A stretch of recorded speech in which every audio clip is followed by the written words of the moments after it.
नमस्कार दोस्तों, B&P law classes में आपका स्वागत है। अगर आप इस चैनल पर नए हैं तो कृपया इस चैनल को लाइक, शेयर एंड सब्सक्राइब कीजिए। आपका ये छोटा सा एफर्ट हमें मोटिवेट करेगा और भी ऐसे वीडियोस लाने के लिए। ये ऑल इंडिया बार एग्जामिनेशन 2018 का पेपर है। इसमें जो क्वेश्चंस दिए हुए हैं उससे हम डील कर रहे हैं। इसका फर्स्ट पार्ट ऑलरेडी हमारे चैनल पे अवेलेबल है, जिसमें हमने क्वेश्चन नंबर 1 to 50 डिस्कस किया है।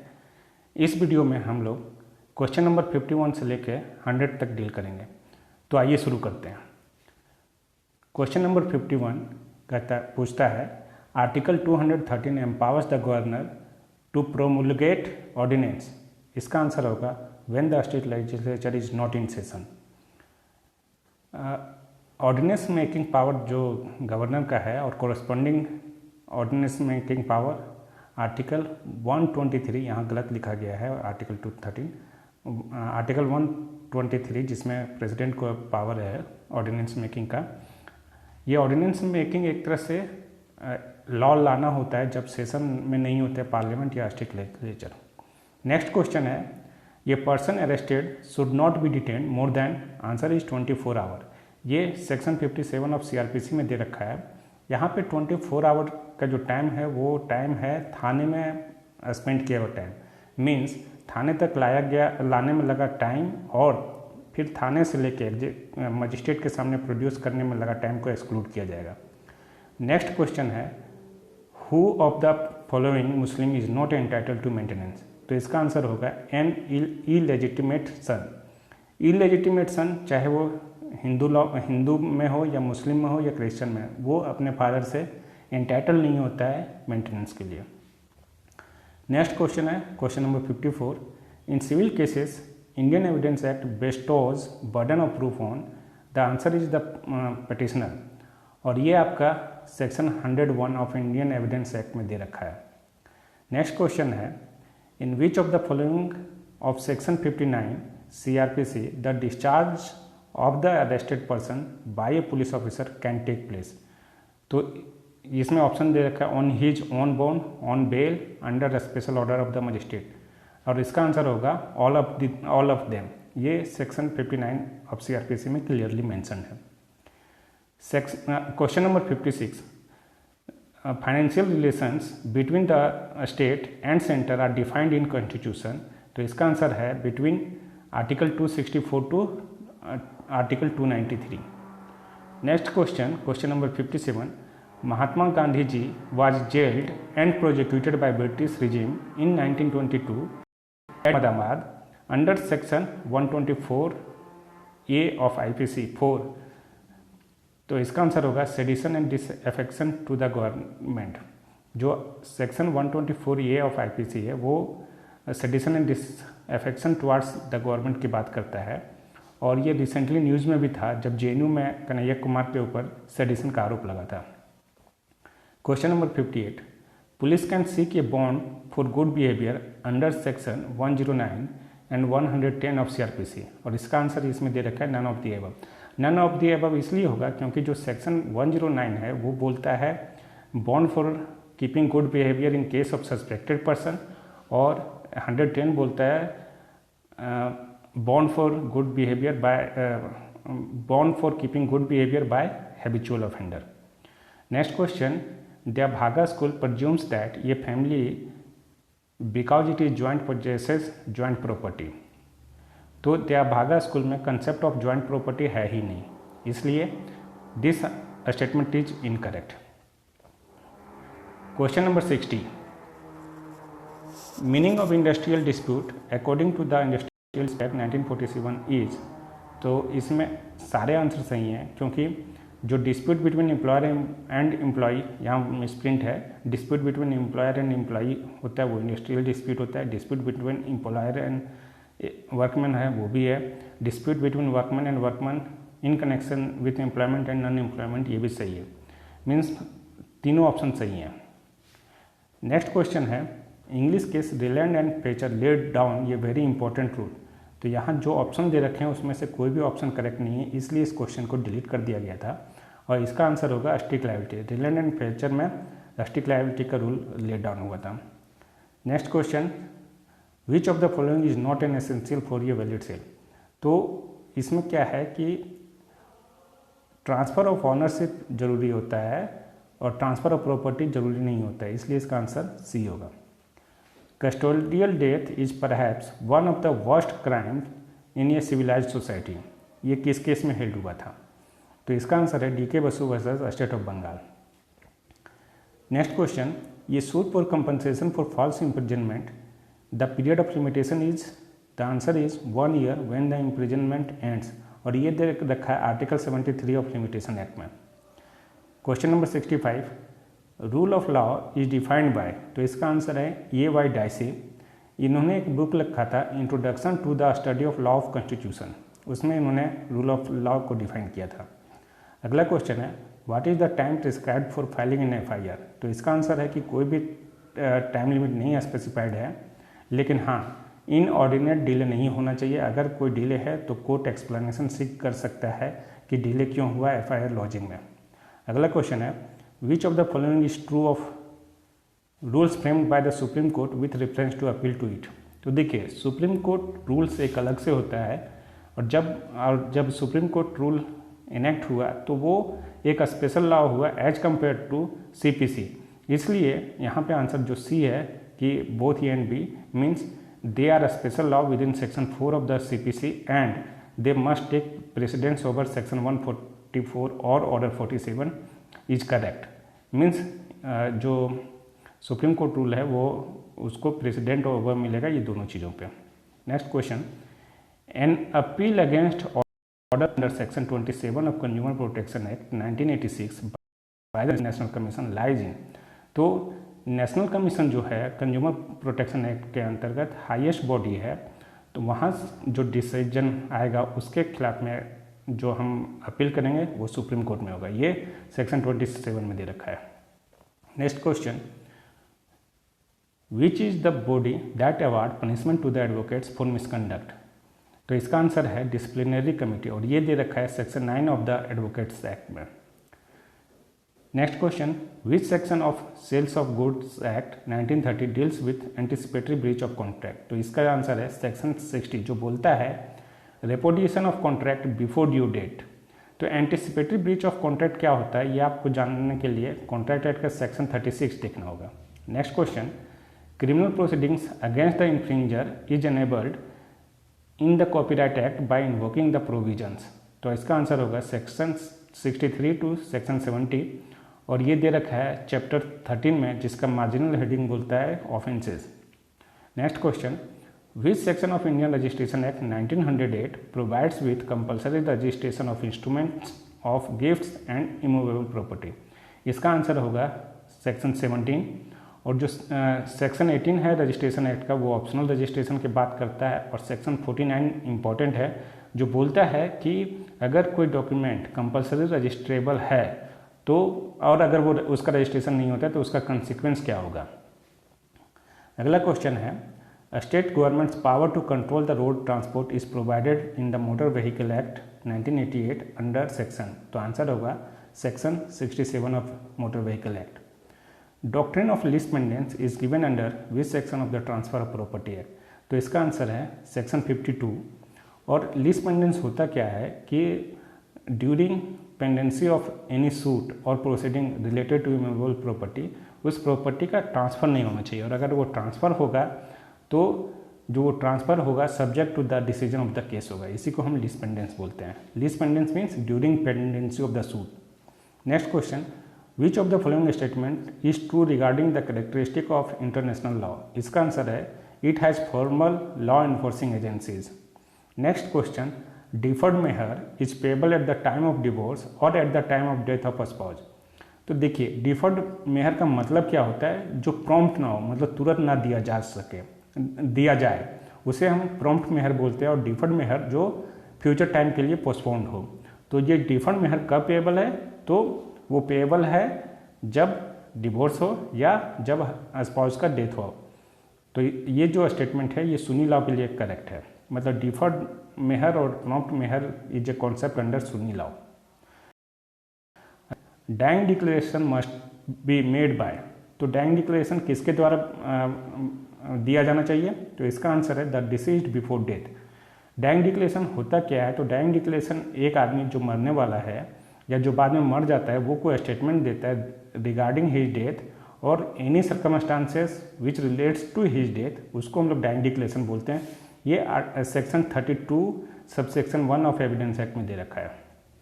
अगला क्वेश्चन है judgement should be delivered to the parties और to their pleaders in the open court. ठीक है, मतलब जजमेंट डिलीवर होना चाहिए, तो कैसे? तो option A by delivering the whole of the judgment, B by reading out the whole of the judgment, C by reading out the operative part of the judgment. तो इसका आंसर है all of the above, मतलब ये तीनों तरीके से judgement deliver किया जा सकता है और ये होना चाहिए ओपन कोर्ट में।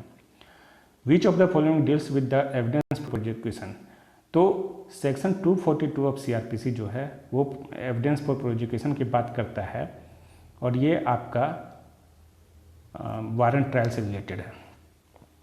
Next question abetting the commission of suicide is given under, तो यहाँ पे ऑप्शन में दे रखा है section 9, 8, 7 of IPC, right.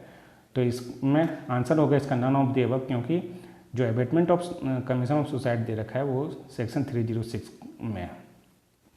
Next question control over subordinate court shall be vested in the high court, supreme court, chief minister, governor. तो answer is high court, ये दे रखा है आपका article 227 of constitution of India.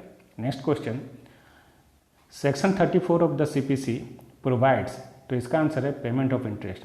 Section 34 payment of interest की बात करता है और सेक्शन 35 कॉस्ट की बात करता है।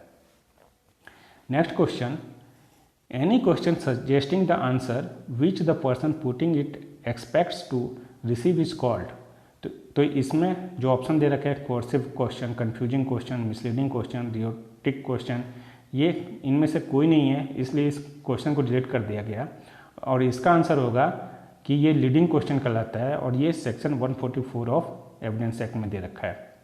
नेक्स्ट क्वेश्चन है according to clause 2, 1, 2 and 3 of section 145 of the code of civil procedure, ये श्योरिटी, तो ये जो तीनों ऑप्शन दे रखे हैं वो सारे सही हैं क्योंकि ये sequentially clause 1, 2 and 3 of section 145 में दे रखे हैं। पहला है may render himself personally liable, second he may only give a charge upon his property, ये चेंज लिखा हुआ है लेकिन ये चार्ज होगा। C he may undertake a personal liability and charge his property as further charge. अगला question है section 490 of factories act 1947 explain about and the answer is welfare officer. तो सेक्शन 49 ऑफ फैक्ट्रीज एक्ट कहता है कि अगर किसी factory में 500 या उससे अधिक वर्कर हों तो appointment of welfare officer is must. Next question the word case used in section 115 of the code of civil procedure is of wide import and answer is it includes civil proceeding, other suits and is not restricted to anything contained in the section to the entirety of the proceeding in a civil code. देखिए इसका revision 100 जो section 115 है CPC का वो बात करता है revision की, और जब हम रिवीजन की बात करते हैं तो वहाँ कोई भी ऑर्डर और जजमेंट पास हुआ हो या तो किसी सिविल सूट में या कोई दूसरे प्रोसीडिंग में, उनके अगेंस्ट में हम रिवीजन फाइल करते हैं, इसलिए इसका वाइडर एप्लीकेशन है। नेक्स्ट क्वेश्चन ये finds a purse with money not knowing to whom it belongs, he afterwards discovers that it belongs to B and appropriates to his own use, ये is guilty of। तो इसका answer है criminal misappropriation जो section 403 में दे रखा है। Next question the word is not possessed of sufficient means in order 33 rule 1 reverse. तो इसमें समझना होगा कि ऑर्डर 33 जो है वो क्या चीज़ प्रोवाइड करता है। तो order 33 deals with indigent person. Indigent person वो होते हैं जिनके पास कुछ क्राइटेरिया है, उस क्राइटेरिया के अलावा उनके पास और कोई प्रॉपर्टी नहीं है टू पे द कोर्ट फी, तब उसको इंडिजेंट पर्सन बोलते हैं। तो ये जो ऑप्शंस दिए हैं वो वहाँ पे नहीं दिए हुए हैं, तो इंडिजेंट पर्सन, इसलिए इसमें जो ऑप्शन डी है वो करेक्ट है। Next question, section 22B of legal services authority act empowers the central and state authorities to. तो इसमें से जो भी ऑप्शन दे, एबॉलिश लोक अदालत ये नहीं गलत है, वर्क्स ऑफ लोक अदालत ये भी गलत है, पावर्स ऑफ लोक अदालत और परमानेंट लोक अदालत ये भी गलत है, इसलिए आंसर होगा none of the above. Section 22B जो है वो प्रोवाइड करता है, प्रोविज़न प्रोवाइड करता है अबाउट एस्टैब्लिशमेंट ऑफ लोक अदालत। नेक्स्ट क्वेश्चन है, Indian evidence act was enacted इन। तो इसका आंसर है 1872। तो एनेक्टमेंट का डेट है 1 सितंबर 1872। Next question, which is the correct statement with regard to the professional ethics of a lawyer. मतलब what a lawyer should possess about his professional ethics. तो पहला है, lawyer have no right to go on strike और give a call for boycott. Supreme court ने भी कुछ judgement में कहा है कि जो लॉयर्स द्वारा स्ट्राइक होता है वो इलीगल है। नेक्स्ट है, an advocate shall not influence the decision of a court by any legal और इम्प्रॉपर मीन्स। अगर कोई एडवोकेट ऐसा करता है तो वो प्रोफेशनल एथिक्स के अगेंस्ट माना जाएगा। नेक्स्ट है, an advocate abusing the process of the court is guilty and misconduct. ये भी सही है, तो ऑल ऑफ द अबव है। तो मतलब ये तीनों प्रोफेशनल एथिक्स के अगेंस्ट माने जाएंगे। नेक्स्ट क्वेश्चन है, Druitt administration is a system of administration, और ऑप्शन दे रखे हैं, इसका आंसर होगा फ्रेंच सिस्टम। फ्रेंच सिस्टम में French system of administrative law में जो एडमिनिस्ट्रेटिव लॉ है उसको कहते हैं ड्रॉइट एडमिनिस्ट्रेटिव, राइट। तो ये फ्रेंच सिस्टम इसका आंसर होगा। Which act is covering the cyber crime, मतलब साइबर क्राइम किस एक्ट के तहत आता है। तो इसका आंसर होगा information technology act. Next question, in the tort of conspiracy the purpose of combination must be to. तो आंसर होगा violate legal right of the victim. देखिए, कॉन्स्पिरेसी टॉर्ट में भी है और कॉन्स्पिरेसी इंडियन पिनल कोड में भी है। तो इंडियन पिनल कोड में है वो वहाँ बात करता है agreement to commit any illegal act, और जब टॉर्ट की बात करते हैं तो वहाँ पे कम्बिनेशन जो एग्रीमेंट होता है यानी मीटिंग ऑफ माइंड होता है वो किसी मतलब के वायलेट किसी के लीगल राइट को वायलेट करने के लिए होता है, और जब किसी का लीगल राइट वायलेट होता है तो उसे हम विक्टिम कहते हैं। तो यहाँ पे आंसर होगा कि पूरा क्वेश्चन पढ़ते हैं, in the tort of conspiracy the purpose of combination must be to violate legal rights of victim.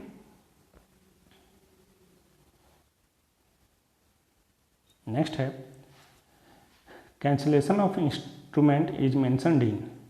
तो इसका आंसर है सेक्शन 31 से लेकर 33 of specific relief act. Unfair labour practice by the employer, मतलब क्या है जो अनफेयर लेबर प्रैक्टिस माना जाता है। तो पहला है विक्टिमाइजेशन, दूसरा false implication in criminal cases, तीसरा untrue allegation of absence without leave. तो इसका आंसर होगा ऑल ऑफ द अबव, मतलब इन तीनों में से कुछ भी अगर करता है एम्प्लॉयर तो ये माना जाएगा कि अनफेयर लेबर प्रैक्टिस है। अगला क्वेश्चन है question number 97, the coastal regulation zone notification was issued by the central government in. तो इसका आंसर है 1991। देखिए, the coastal regulation zone notification है ये लेटेस्ट 2018-2019 में भी आया, लेकिन जो फर्स्ट टाइम आया था वो आया था 19 फरवरी 1991 को। अगला question, who is lawful guardian. तो A person who in law represent the minor, B a person who has been appointed by the court, C a person who has been authorised to represent an unmarried daughter. तो इसका answer होगा all of the above, मतलब ये तीनों persons हैं वो lawful guardian माने जाएंगे।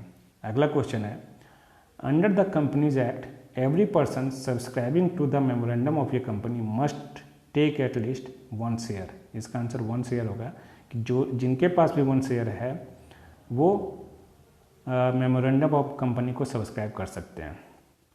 और लास्ट क्वेश्चन है, GST came into force from. तो इसका आंसर है 1 जुलाई 2017। ओके, तो इस तरह से AIBE 2018 के क्वेश्चन नंबर 51 से 100 हमने देखा। उम्मीद करता हूँ कि आप लोग को ये वीडियो पसंद आया होगा और ये वीडियो हेल्पफुल होगा आप लोग को AIBE एग्ज़ाम क्लियर करने में, जो अगस्त में शेड्यूल्ड है। इसके साथ मैं थोड़े से टिप्स देना चाहूँगा कि अगर आप पूरे क्वेश्चन पेपर को ये ध्यान से देखेंगे तो आपको मिलेगा कि बहुत सारे क्वेश्चन का आंसर आपको बेयरएक्ट में मिल जाएगा और आपको बेयरएक्ट ले जाना अलाउड भी है। आपके पास टाइम भी बहुत अधिक है, 3 घंटा 30 मिनट में आपको 100 क्वेश्चन करने हैं, तो आराम से कीजिए। और इसमें आपको सिर्फ 40 मार्क्स लाने हैं, वह सिर्फ क्वालिफाई करना है। आप कितने भी मार्क्स ले आए उससे फ़र्क नहीं पड़ता है। अगर आप 40 नंबर ले आए हैं तो यू आर थ्रू इट। तो इसलिए अच्छे से पढ़िए, इन क्वेश्चन को देखिए, एनालाइज कीजिए कि किस एरिया से पूछा जाता है। एटलीस्ट जो बेयरएक्ट्स हैं उनका इंडेक्स आपके माइंड में होना चाहिए, ताकि वहाँ पे क्वेश्चन का आंसर ढूंढने में आपको दिक्कत ना हो। इसी के साथ इस वीडियो को ख़त्म करता हूँ। BNP लॉ क्लासेस को आप सब्सक्राइब कीजिए ताकि आपको नए नए वीडियो का नोटिफिकेशन तुरंत मिलता रहे। चलिए, थैंक यू वेरी मच।